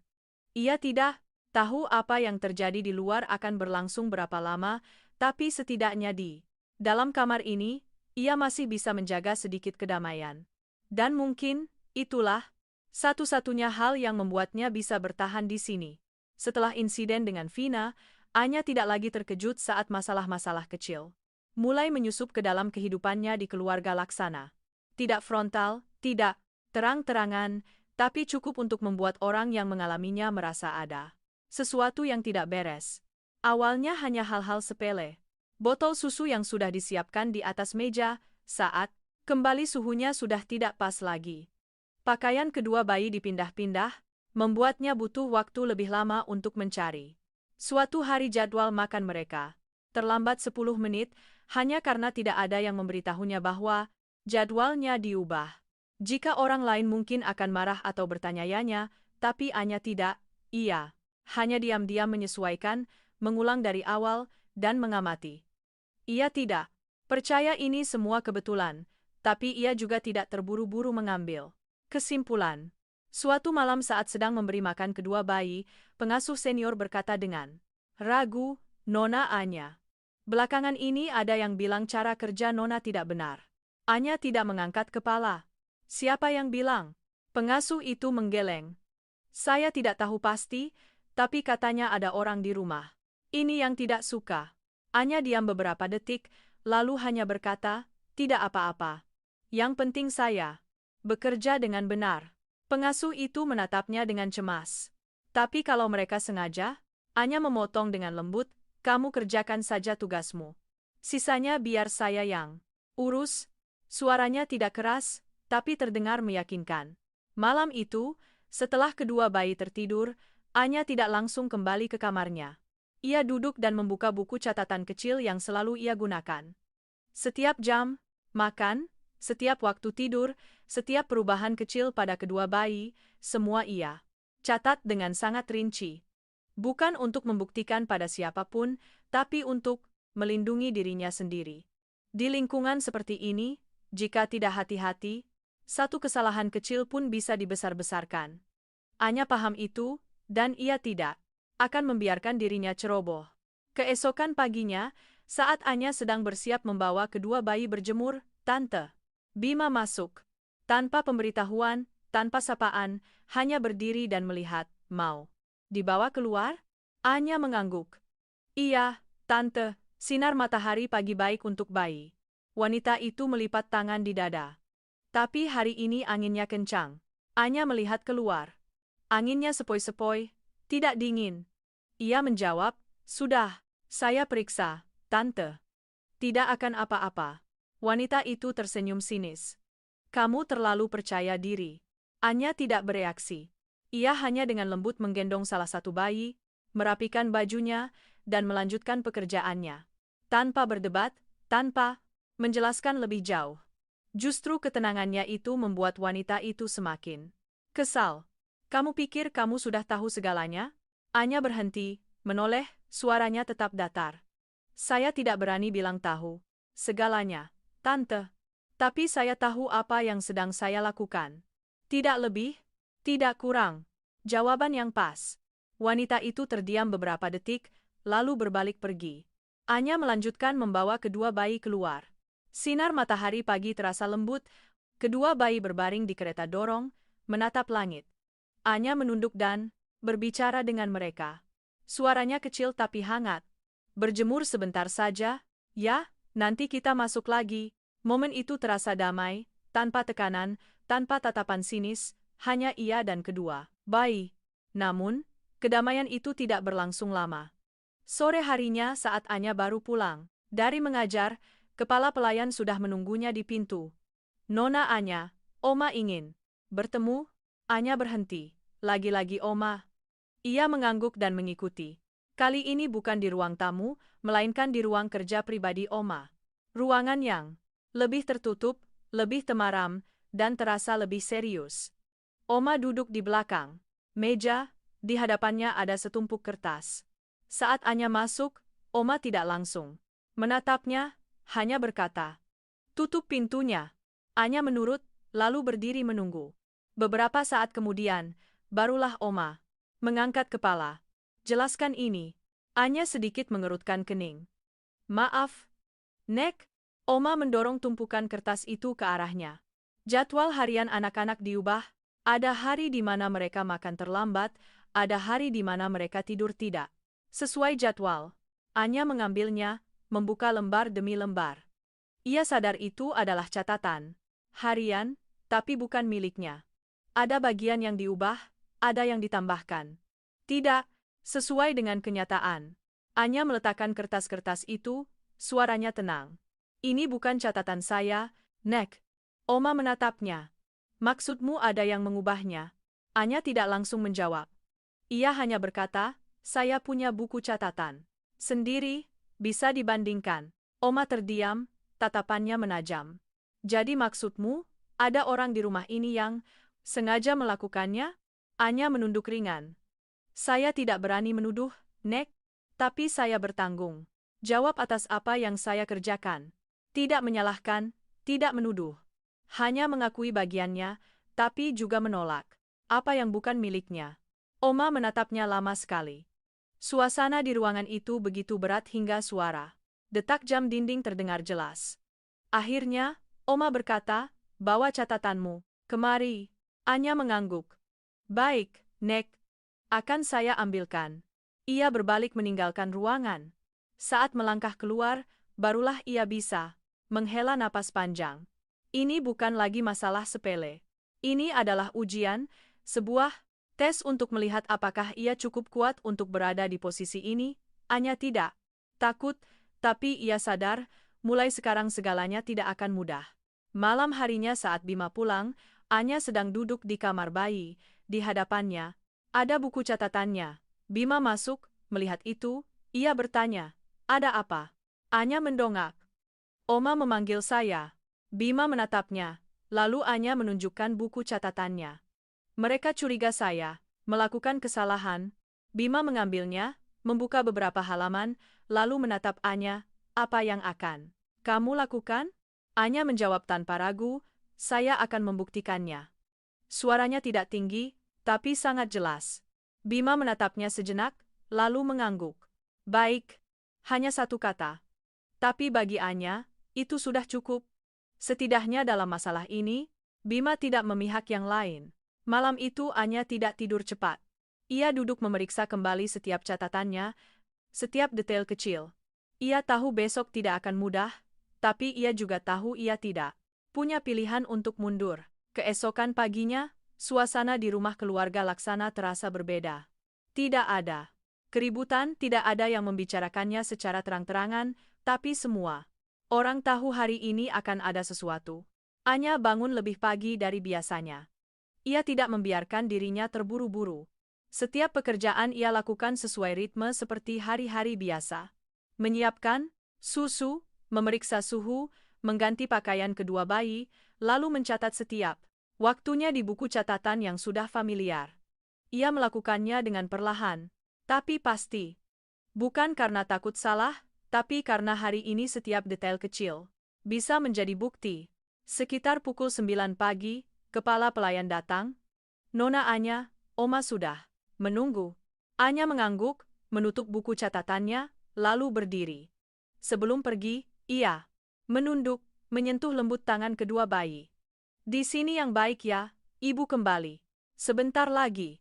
Kedua bayi itu tidak mengerti, tapi tetap menatapnya dengan mata jernih. Momen itu membuat hatinya semakin mantap. Ruang tamu hari ini lebih ramai. Oma duduk di kursi utama, di sampingnya ada Tante Bima dan beberapa anggota keluarga lain. Suasananya lebih mirip rapat daripada percakapan biasa. Anya masuk, menunduk memberi salam. Selamat pagi, Oma, semuanya. Oma tidak berbasa-basi. Mana catatanmu? Anya maju, meletakkan buku catatannya di depan Oma. Oma membukanya, membalik, halaman demi halaman dengan perlahan. Tatapannya sangat fokus. Seluruh ruangan hening, hanya terdengar suara kertas yang dibalik. Beberapa saat kemudian, Oma meletakkan buku catatan itu, lalu mengambil tumpukan kertas dari kemarin dan meletakkannya berdampingan. Jelaskan, Anya menatap lurus. Yang ini catatan saya, Nek, yang satunya bukan. Tante Bima langsung menyahut, nadanya sinis. Maksudmu ada yang memalsukannya? Anya tidak menghindar. Saya tidak bilang begitu, Tante, saya hanya bilang mana yang milik saya. Orang lain menimpali, tapi kalau bukan milikmu, kenapa isinya mirip? Anya sedikit memiringkan kepala. Mirip, tapi tidak sama persis, ia membuka buku catatannya, menunjuk baris demi baris. Jadwal makan kedua bayi itu tetap. Saya mencatat sesuai kenyataan. Jika ada perubahan, saya selalu tulis alasannya. Lalu ia menunjuk tumpukan kertas yang satu lagi. Sementara yang ini, hanya menuliskan hasilnya, tanpa prosesnya. Ia tidak berbicara dengan suara keras, tapi setiap katanya jelas. Oma menatapnya, tatapannya tidak lagi tajam, melainkan berubah menjadi pengamatan yang berbeda. Lanjutkan. Anya mengangguk. Contohnya, 2 hari yang lalu, di sini tertulis kedua bayi makan terlambat. Ia menunjuk buku catatannya. Tapi kenyataannya, hari itu, salah satu bayi gumoh, jadi saya memberinya makan lagi setelah 15 menit, saya mencatatnya dengan jelas. Ia berhenti sejenak, lalu melanjutkan, jika hanya melihat hasilnya, memang terlihat terlambat. Tapi jika melihat seluruh prosesnya, akan mengerti alasannya. Seluruh ruangan hening, tidak ada yang langsung membantah, karena apa yang ia katakan sangat masuk akal. Tante Bima sedikit mengerutkan kening. Tapi siapa yang mungkin melakukan ini? Anya tidak menjawab. Ia hanya berkata, saya tidak tahu, dan saya juga tidak mau menebak-nebak. Jawaban yang pas. Tidak melempar tanggung jawab. Tidak menciptakan konflik, tapi juga tidak menerima kesalahan yang bukan miliknya. Oma mengetukkan jarinya pelan di meja. Cukup. Hanya satu kata, tapi cukup untuk mengakhiri semuanya. Tidak ada lagi yang bertanya, tidak ada yang menyudutkan. Anya menunduk. Saya permisi. Ia berbalik dan meninggalkan ruangan. Saat melangkah keluar, ia tidak lagi merasa lega seperti kemarin. Tidak ada kelegaan, hanya ketenangan yang lebih dalam. Karena ia tahu, ini baru langkah pertama. Siang harinya, saat Anya kembali ke kamar bayi, pengasuh lain menatapnya dengan pandangan yang berbeda. Nona berhasil menyelesaikannya? Anya mengangguk pelan. Iya. Pengasuh itu menghela napas. Ku dengar tadi pagi suasananya tegang sekali. Anya tersenyum kecil. Tidak juga. Ia tidak menceritakan detailnya, juga tidak ingin mengungkitnya lagi. Ia kembali ke rutinitasnya, memberi makan, menidurkan, mencatat. Ritme kehidupannya perlahan kembali seperti semula, tapi suasana di rumah tidak lagi sama. Sore itu, saat Anya bersiap pergi mengajar, Bima memanggilnya. Anya. Ia berhenti, Bima berdiri di koridor, tangannya memegang ponsel, tatapannya dalam. Soal tadi, pagi, saya sudah tahu. Anya tidak terkejut. Ia hanya berkata, oh, Bima menatapnya sejenak. Kamu menanganinya dengan baik, 3 kata singkat. Tapi kali ini berbeda, bukan sekadar penilaian, melainkan pengakuan yang tulus. Anya tidak tersenyum. Ia hanya mengangguk. Terima kasih. Lalu ia hendak pergi. Tapi Bima memanggilnya lagi. Tunggu. Anya berbalik. Ada apa lagi? Bima mendekat sedikit, jarak di antara mereka tidak terlalu jauh tapi juga tidak dekat. Ia berkata, mulai sekarang. Kalau ada masalah seperti ini, katakan pada saya lebih dulu. Anya menatapnya, tatapannya berhenti sejenak, lalu ia menjawab, tidak perlu. Saya bisa menanganinya sendiri. Jawaban yang sangat sesuai dengan karakternya. Tidak bergantung, tidak meminta-minta. Tapi kali ini Bima tidak membiarkannya. Ini bukan lagi masalahmu sendiri. Suaranya merendah. Kamu di sini adalah bagian dari rumah ini. Anya sedikit terpaku. Bagian dari rumah ini. 4 kata itu bukan pertama kali ia dengar, tapi kali ini rasanya berbeda, bukan dari Oma, bukan dari orang lain, tapi dari Bima. Ia tidak tahu harus mengartikannya bagaimana, hanya mengangguk. Pelan. Baik. Lalu ia berbalik pergi, tanpa berkata apa-apa lagi. Sore itu, saat Anya berdiri di kelas piano, tangannya masih di atas tuts, tapi pikirannya tidak sepenuhnya di sana. Kalimat Bima terus terngiang di kepalanya, bagian dari rumah ini. Ia tidak yakin apakah itu sebuah penegasan, atau hanya cara bicara dalam situasi itu. Tapi apapun itu, membuatnya tidak bisa sepenuhnya bersikap acuh tak acuh seperti sebelumnya. Malam harinya saat ia kembali, kedua bayi sedang terjaga. Melihatnya, mereka langsung menggerak-gerakkan tangan. Anya menggendong salah satunya, mendekapnya. Perasaan yang familiar itu membuat semua pikiran lain surut. Ia menunduk dan berbisik, "Ibu pulang." Bayi itu tersenyum. Senyum yang sangat sederhana, tapi cukup untuk membuatnya merasa semua yang ia lakukan tidak sia-sia. Malam itu, saat Anya duduk di samping boks bayi, Bima kembali berdiri di pintu. Tapi kali ini ia tidak hanya berdiri, ia masuk dan duduk. Tanpa berkata apa-apa, hanya ada di sana. Sebuah keheningan yang tidak canggung, tidak juga memaksa. Seolah dua orang asing perlahan mulai terbiasa dengan kehadiran satu sama lain. Beberapa hari setelahnya, suasana di keluarga Laksana perlahan kembali normal. Tapi normal kali ini tidak lagi sesederhana sebelumnya. Ada hal-hal yang telah berubah, meskipun tidak ada yang mengucapkannya. Anya tetap bekerja seperti biasa, merawat kedua bayi, mencatat setiap detail, dan menjaga ritme kehidupan mereka tetap stabil. Tapi ia bisa merasakan dengan jelas, pandangan orang-orang di sekitarnya telah berubah. Tidak lagi sepenuhnya menyelidik, melainkan lebih ke pengamatan yang hati-hati, seolah mereka perlahan menerima keberadaannya, meski belum sepenuhnya membuka hati. Suatu pagi, saat Anya sedang menyiapkan susu, Oma muncul di pintu kamar bayi. Tanpa ditemani kepala pelayan, tanpa pemberitahuan. Ia berdiri sejenak, mengamati Anya bekerja, lalu masuk. Anya segera berdiri. "Pagi, Oma." Oma mengangguk ringan, pandangannya jatuh pada kedua bayi di boks. "Bagaimana keadaan mereka?" Anya menjawab dengan teratur, "Baik, Oma. Makan dan tidurnya sudah lebih teratur, tidak serajin dulu." Oma tidak langsung berkomentar. Ia mendekat, menatap salah satu bayi yang sedang membuka mata. Tatapannya terlihat lebih lembut dari biasanya. "Kamu bekerja lebih baik dari yang saya kira." Kalimat singkat itu membuat Anya berhenti sejenak. Ia tidak tersenyum, hanya menjawab, "Saya hanya melakukan tugas saya, Oma." Oma menoleh padanya.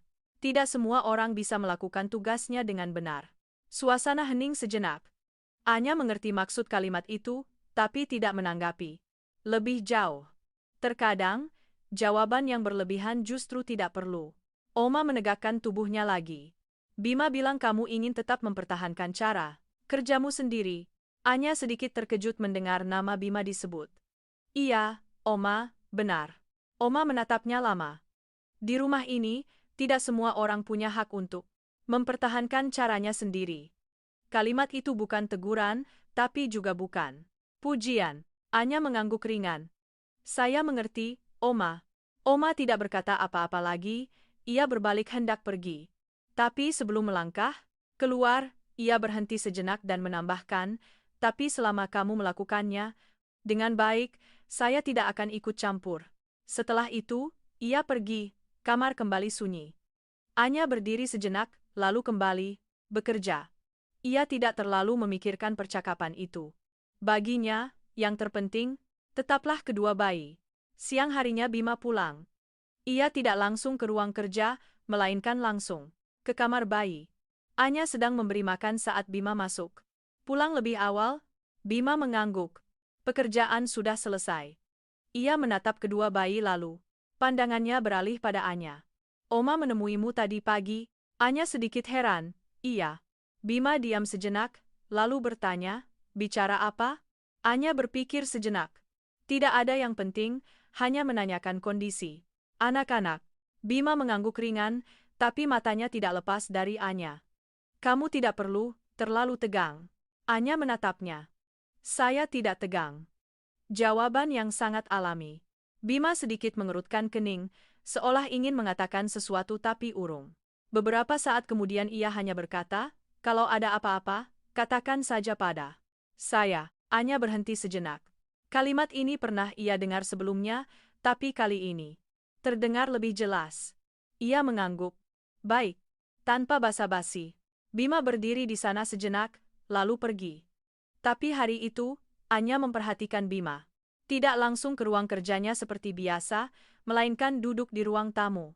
Cukup lama. Sebuah perubahan kecil, tapi cukup untuk ia sadari.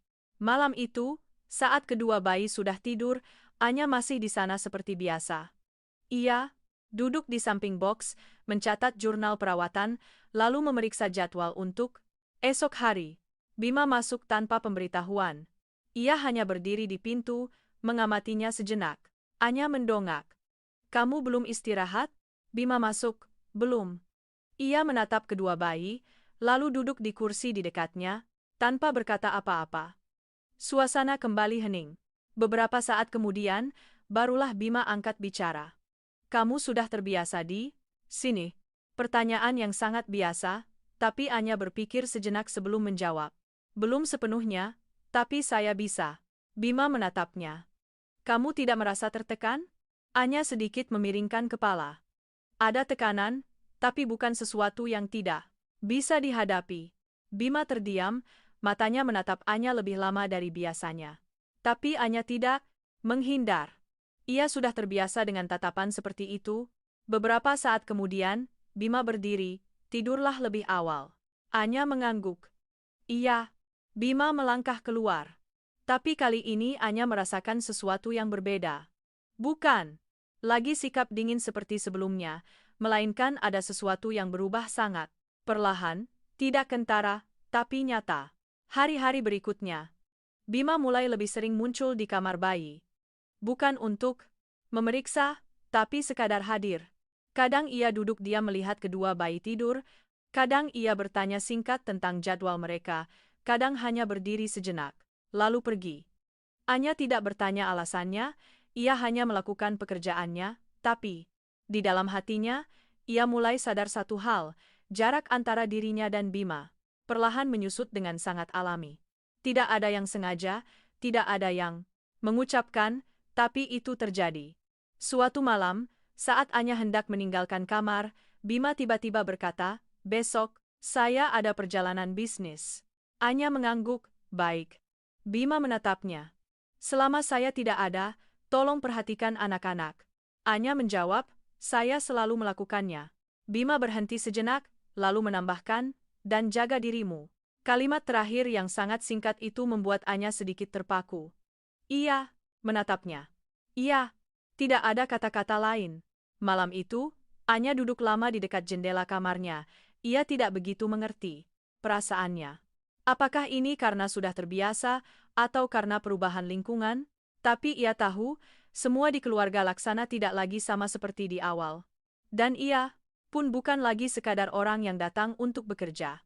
Ada sesuatu yang mulai terbentuk, sangat perlahan, tapi tidak bisa kembali seperti semula. Keesokan paginya saat Bima pergi, villa keluarga Laksana terasa lebih sepi. Bukan sepi yang menenangkan, tapi sepi karena sebuah kehadiran yang familiar telah hilang. Anya tetap bekerja seperti biasa, merawat kedua bayi, mencatat setiap perubahan. Tapi ia sadar satu hal yang sangat jelas, sejak Bima tidak ada, tatapan beberapa orang di rumah ikut berubah. Tidak lagi ada kewaspadaan, melainkan pengamatan yang lebih bersifat menantang. Siang itu, saat Anya sedang menidurkan salah satu bayi, pengasuh lain masuk. Dengan tergesa-gesa, suaranya pelan. "Nona Anya, di luar ada yang mencari." Anya mendongak. "Siapa?" Pengasuh itu tampak ragu. "Orang dari kehidupan lama Nona." Anya berhenti sejenak. Tanpa bertanya lebih jauh ia sudah tahu siapa. Ia meletakkan bayi itu dengan hati-hati, merapikan selimutnya, lalu melangkah keluar. Gerbang besar keluarga Laksana terbuka. Di luar, mobil yang familiar itu ada di sana. Vina. Kali ini ia tidak hanya berdiri di kejauhan, tapi melangkah masuk ke halaman, seolah sudah mendapat izin. Anya berhenti, tatapannya tak berubah. "Kamu mencariku?" Vina menatapnya dari atas ke bawah, pandangannya penuh penilaian. "Ku dengar kamu hidup nyaman di sini." Anya tidak menjawab pertanyaan itu. "Kalau ada perlu, katakan saja." Vina tersenyum tipis, tapi tidak lagi sesantai sebelumnya. Aku hanya mau tanya. Satu hal. Anya menunggu. Vina mendekat sedikit, apa kamu benar-benar berpikir bisa bertahan lama di sini? Pertanyaan itu tidak keras, tapi penuh dengan nada memuji. Anya menatap lurus. Aku tidak berpikir terlalu jauh. Aku hanya melakukan pekerjaanku. Vina menyeringai. Melakukan pekerjaan, atau mencoba mencari pijakan? Ekspresi Anya tidak berubah. Kalau kamu datang ke sini hanya untuk mengatakan, itu, tidak perlu lagi. Ia berbalik hendak pergi. Vina segera memanggilnya. Anya. Suaranya kali ini lebih rendah. Kamu tahu, keluarga Laksana itu seperti apa? Di sini, berbuat baik saja tidak cukup. Jangan pernah mencoba mempertahankan sesuatu yang bukan milikmu. Anya diam beberapa detik, lalu ia berbalik. Sudah selesai bicaranya, Vina, sedikit terkejut. Anya melanjutkan dengan pelan tapi jelas. Aku tidak mempertahankan apa yang bukan milikku. Aku hanya melakukan bagianku. Kalimat itu tidak tajam, tapi membuat Vina tidak bisa langsung menjawab. Anya tidak menunggu lebih lama, ia berbalik dan langsung pergi. Sore harinya, saat Anya berada di kamar bayi, kepala pelayan masuk, wajahnya sedikit serius. Nona Anya, Oma ingin Anda ke ruang kerjanya. Anya mengangguk, lalu berdiri. Kali ini suasana di ruang kerja berbeda dari sebelumnya. Oma duduk di sana, di sampingnya ada seorang pria paruh baya yang belum pernah Anya temui. Saat Anya masuk, Oma memberi isyarat agar ia duduk. Ini adalah orang yang bertanggung jawab atas audit internal. Anya mengangguk ringan. Pria itu membuka dokumennya, suaranya datar. Kami perlu memverifikasi ulang seluruh prosedur perawatan anak selama ini. Anya tidak terkejut. Ia hanya mengangguk baik. Oma menatapnya. Kamu bersedia bekerja sama, kan?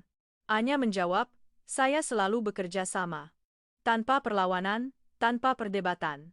Hanya ketenangan yang sangat jelas. Pemeriksaan berlangsung hari itu juga. Setiap buku catatan Anya dibawa keluar. Untuk dibandingkan, setiap jadwal diperiksa ulang. Pria itu bertanya dengan sangat detail, tapi Anya menjawab tanpa sedikit pun keraguan. Ia menunjukkan catatan tambahan, catatan pribadi, dan jadwal-jadwal spesifik. Tidak ada satu detail pun yang terlewat. Setelah lebih dari 1 jam, pria itu menutup dokumennya. Tidak ada kesalahan. Kalimat itu terdengar sangat jelas. Ruangan hening. Oma tidak langsung berkata apa-apa, hanya menatap Anya lama sekali, lalu ia mengangguk. Baiklah, tanpa pujian, tanpa penjelasan. Tapi kali ini suasananya berbeda. Saat Anya meninggalkan ruangan, ia tidak lagi merasa lega seperti sebelumnya, melainkan merasakan ketenangan yang lebih dalam. Ia tahu ia baru saja melewati satu ujian lagi. Bukan ujian keterampilan, tapi ujian kepercayaan. Malam itu, Anya tinggal di kamar bayi lebih lama dari biasanya. Kedua bayi sudah tidur. Ia duduk di samping box, tangannya diletakkan ringan di tepiannya. Rumah terasa sangat sunyi. Tanpa Bima, tanpa rapat, tanpa tatapan menyelidik. Hanya ada ia dan kedua bayi. Tapi kali ini, Anya tidak lagi merasa hanya sebagai seorang pekerja. Ada sesuatu yang telah berubah, sebuah perasaan yang sulit dinamai. Sekitar pukul 11 malam, pintu kamar terbuka pelan. Bima pulang, Anya menoleh. Bima masih mengenakan mantel panjangnya, matanya terlihat lelah. Setelah perjalanan bisnis, kamu sudah pulang. Bima mengangguk, matanya tertuju pada kedua bayi, lalu beralih pada Anya. Ada masalah? Anya menggeleng, semuanya baik-baik saja. Bima masuk, suasana di kamar terasa sangat tenang. Ia menatap Anya lama sekali, lalu berkata, "Kudengar hari ini ada pemeriksaan." Anya mengangguk, "Iya." Bima bertanya lagi, "Bagaimana hasilnya?" Anya menjawab singkat, "Baik." Bima diam beberapa detik, lalu ia berkata, "Kamu melakukannya dengan baik." Kalimat ini tidak lagi sekadar pengakuan biasa seperti sebelumnya, melainkan sebuah penegasan yang jelas. Anya mengangguk kecil, "Terima kasih." Suasana kembali hening, tapi kali ini tidak ada lagi jarak seperti dulu. Bima tidak langsung pergi. Ia berdiri di sana sejenak, lalu berkata, "Mulai besok, Kamu tidak perlu mengerjakan semua pencatatan sendiri. Anya sedikit mengangkat kepala. Bima melanjutkan, akan ada asisten yang membantumu. Anya diam beberapa detik, lalu bertanya, kenapa? Bima menatapnya, karena aku tidak ingin kamu disalahpahami lagi. Kalimat itu diucapkan dengan sangat tenang, tapi membuat Anya berhenti lebih lama. Ia tidak berkata apa-apa lagi, hanya mengangguk. Baik, Bima berbalik pergi. Tapi kali ini saat ia melangkah keluar pintu, Anya tidak lagi merasakan jarak di antara mereka seperti sebelumnya. Sesuatu telah benar-benar mulai berubah. Tidak cepat, tidak jelas, tapi tidak bisa kembali. Seperti semula, hari-hari setelahnya, kehidupan di keluarga Laksana tidak lagi setegang sebelumnya, tapi juga tidak sepenuhnya tenang seperti permukaan danau. Iya, seperti aliran air yang ombaknya sudah mereda, tapi di bawahnya masih ada arus yang sulit terlihat. Anya tetap melakukan pekerjaannya, merawat kedua bayi dan menjaga ritme hidup mereka. Namun, satu hal yang ia sadari dengan jelas adalah keberadaannya di tempat ini tidak lagi bersifat sementara. Tidak ada yang mengucapkannya, tapi semua tindakan perlahan-lahan mengonfirmasinya. Seorang asisten baru didatangkan untuk membantunya mencatat, tapi Anya tetap menjadi pengambil keputusan utama terkait kedua anak. Oma tidak lagi mengawasinya dengan ketat, melainkan hanya sesekali datang untuk mengamati dalam diam. Bima juga tidak lagi hanya mengamati dari jauh. Ia mulai lebih banyak bertanya, bukan pertanyaan untuk menguji, tapi pertanyaan sehari-hari. Hari ini makan apa? Tidurnya nyenyak? Rewel tidak? Hal-hal kecil yang membuat suasana di rumah berubah secara alami. Suatu malam, saat Anya hendak meninggalkan kamar bayi, Bima tiba-tiba bertanya, apa kamu pernah berpikir untuk tinggal di sini dalam jangka waktu yang lama? Pertanyaan itu membuat Anya berhenti. Ia menoleh padanya, tidak langsung menjawab. Setelah hening sejenak, ia berkata dengan sangat perlahan, saya belum pernah berpikir sejauh itu. Bima menatapnya. Tapi semua di sini tidak lagi sama seperti di awal. Anya mengerti maksudnya. Tapi ia tetap menjaga suaranya tetap tenang. Saya masih bekerja sesuai kontrak. Bima tidak langsung membantah. Ia hanya menatapnya lama, lalu berkata, kontrak tidak selamanya bisa mencerminkan kenyataan. Kalimat itu tidak memaksa, tidak juga mendikte, tapi membuat Anya terdiam. Karena ia sendiri tahu, ada hal-hal yang telah berubah tanpa perlu dicatat di atas kertas manapun. Malam itu, Anya tidak langsung tidur. Ia duduk lama di dekat jendela kamarnya, memandang taman luas di luar yang diterangi lampu kuning. Ia teringat semua yang telah terjadi sejak hari pertama ia melangkah ke rumah ini. Dari orang asing, menjadi perawat, lalu menjadi orang yang berdiri di tengah tatapan curiga. Dan, sekarang, ia bukan lagi sekadar pekerja bayaran. Ia tahu itu, tapi ia masih belum yakin di posisi mana ia berdiri dalam semua perubahan ini. Keesokan paginya, Oma memanggil Anya ke ruangannya. Kali ini suasananya tidak lagi berat. Oma meletakkan sebuah map di hadapannya. Lihat ini. Anya mengambilnya. Di dalamnya ada penyesuaian terkait wewenang perawatan kedua anak. Ia membacanya perlahan, lalu mengangkat kepala. Maksud Oma, saya akan bertanggung jawab penuh? Oma mengangguk. Bukan hanya merawat, tapi juga mengambil keputusan. Anya sedikit tertegun. Mengambil keputusan. Bukan lagi sebagai pelaksana, tapi sebagai penentu. Ia diam sejenak, lalu bertanya, apakah ada alasan tertentu? Nek? Oma menatap lurus padanya. Karena saya tidak mau mengganti orang yang paling memahami kedua anak itu. Kalimat itu singkat tapi sangat jelas. Anya meletakkan map itu. Saya butuh waktu untuk berpikir, Nek. Oma tidak memaksa, ia hanya berkata, kamu punya waktu seminggu. Anya mengangguk, baik. Saat ia meninggalkan ruangan, pikirannya tidak lagi setenang sebelumnya, bukan karena takut, tapi karena ia mengerti, ini bukan lagi sekadar pekerjaan. Sore harinya Bima pulang. Ia tidak langsung menanyakan urusan tadi pagi, hanya datang ke kamar bayi seperti biasa. Kedua bayi sedang tidur, Anya sedang mencatat. Bima berdiri di sampingnya cukup lama, lalu bertanya, Oma sudah bicara denganmu? Anya mengangguk. Iya. Bima menatapnya. Bagaimana rencanamu? Anya meletakkan penanya. Saya belum memutuskan. Bima terdiam. Lalu ia berkata, jika kamu setuju, semuanya akan berubah. Anya menatapnya. Berubah bagaimana? Bima tidak langsung menjawab. Ia hanya berkata dengan pelan, kamu tidak akan lagi menjadi orang luar. Kalimat itu membuat Anya sedikit terdiam. Orang luar.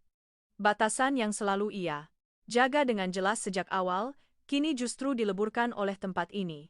Anya menunduk. Saya perlu berpikir baik-baik. Bima mengangguk. Tentu, tanpa paksaan, tanpa desakan, tapi tatapannya tidak lagi sama.